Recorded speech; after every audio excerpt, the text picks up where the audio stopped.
हमें इग्नोर नहीं करना चाहिए। जी सर, बिल्कुल। इस बीच में हितेश जी और मुनाफ जी का शुक्रिया अदा करना चाहूंगा जो हमारी छोटी छोटी आर्थिक सहायता भी कर रहे हैं। अधीर रोज साहब, आपके पास आता हूं मैं।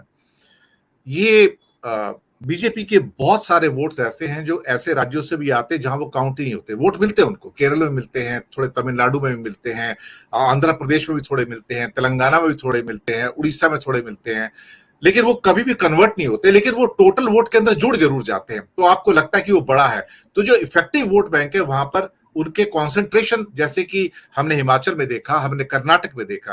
कर्नाटक में तो जो नॉर्थ कैनरा, जो उनका जो उत्तर कन्नड़ा जो स्मैश हुआ है, वो मुझे भी हैरान कर गया कि ये तो बीजेपी का बहुत बड़ा गढ़ था और ये गुजरात की तरह लैब, हिंदुत्व की लैब होता था उत्तर कन्नड़ा जो था, उत्तर कन्नड़ा, दक्षिण कन्नड़ा और उडुपी, लेकिन वो टूट गया पूरा का पूरा जो गढ़ था उनका।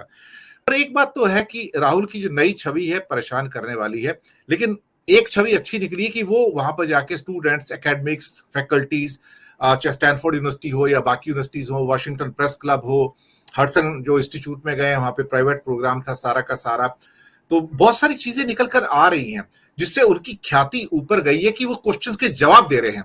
अब मोदी वहां पे पहुंच रहे हैं एकदम से इमीडिएटली, मोदी किसी के जवाब नहीं देंगे।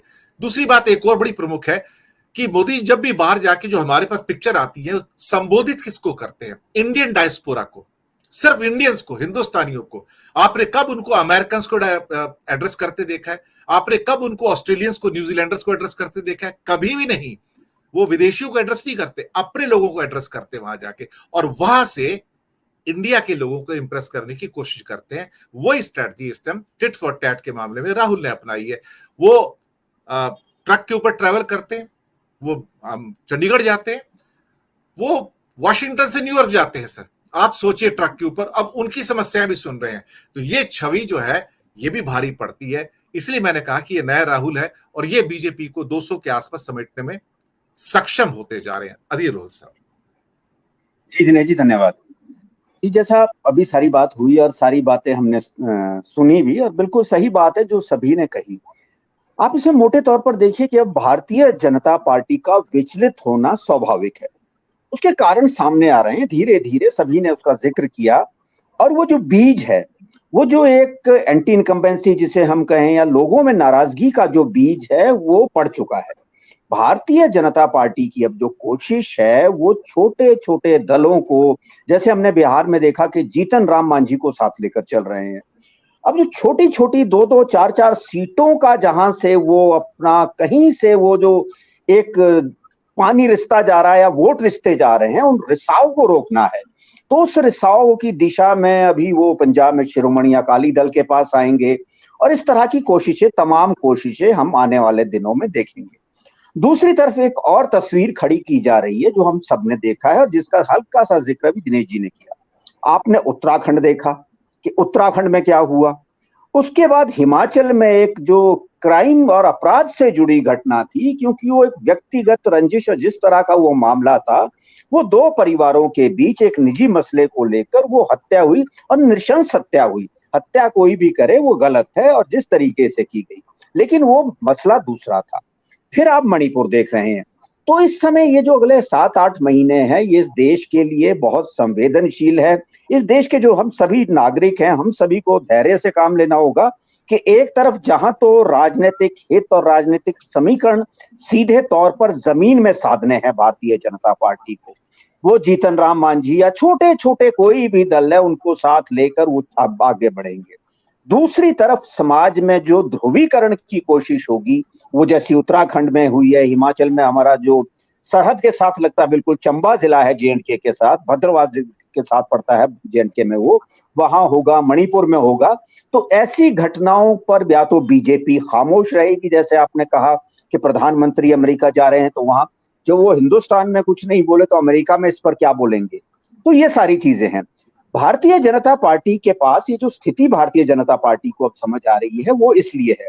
उसका जिक्र मैं एक बार दोबारा करना चाहूंगा कि इस देश में 150 सीटें तो अब ऐसी हैं जहां पर भारतीय जनता पार्टी को यह समझ नहीं आ रहा है कि वहां से 20 सीटें भी हम 25 सीटें भी कैसे निकालेंगे।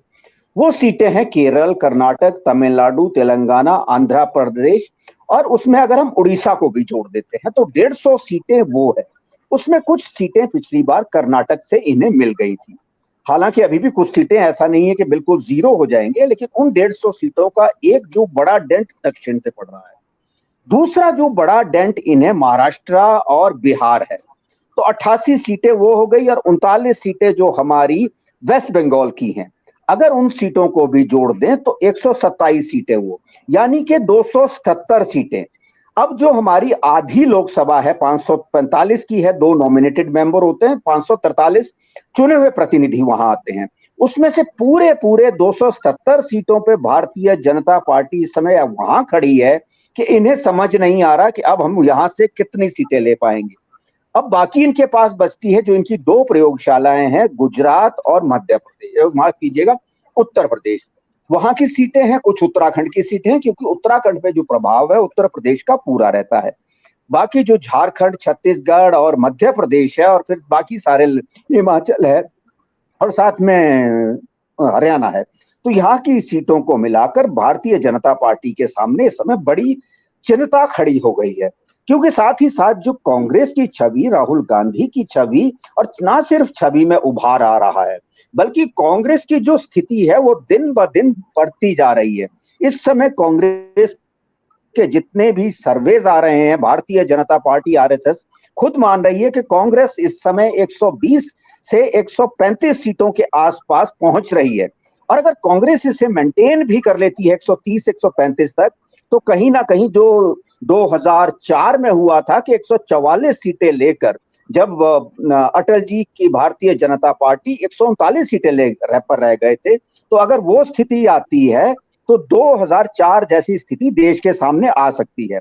तो इन सारी परिस्थितियों में भारतीय जनता पार्टी, नरेंद्र मोदी और अमित शाह जिस तरह राजनीति को गुथने चले हैं, और जिस तरह से राजनीति को अब गढ़ा जा रहा है कि तमिलनाडु से तमिल प्रधानमंत्री हो सकता है, या जीतन राम मांझी को साथ ले आइए, तो ये जो छोटी छोटी चीजें हैं, इसके लिए भारतीय जनता पार्टी और जो खुद को कहते हैं कि हम महापुरुष हैं, उन महापुरुषों की पार्टी को मजबूर होना पड़ रहा है जमीन पे एक एक सीट जीतने के लिए। हाँ, लेकिन जैसा सभी ने कहा कि कांग्रेस को अति आत्मविश्वास तो घातक होगा, घातक नहीं जानलेवा हो जाएगा इस समय।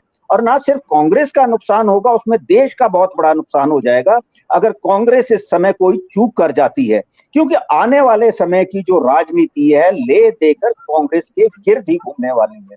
तो इस समय कांग्रेस की बहुत बड़ी जिम्मेदारी है कि कांग्रेस जहां मजबूत है वहां मजबूती से लड़े, और जहां पर जो सहयोगी दल हैं उनके साथ। और एक चीज मैं साफ कहना चाहूंगा दिनेश जी, कि बहुत अच्छा गठबंधन इनका बिहार और महाराष्ट्र में चल रहा है, कि गठबंधन ना सिर्फ राजनीतिक दलों का है बल्कि वोटरों का भी गठबंधन है। तो आने वाले समय में अगर किसी और राज्य में ऐसा गठबंधन होता है तो ना सिर्फ कांग्रेस को उस राजनीतिक दल के साथ गठबंधन करना पड़ेगा, बल्कि उस राजनीतिक दल के वोटरों का गठबंधन भी अपने साथ लेकर आगे बढ़ना पड़ेगा।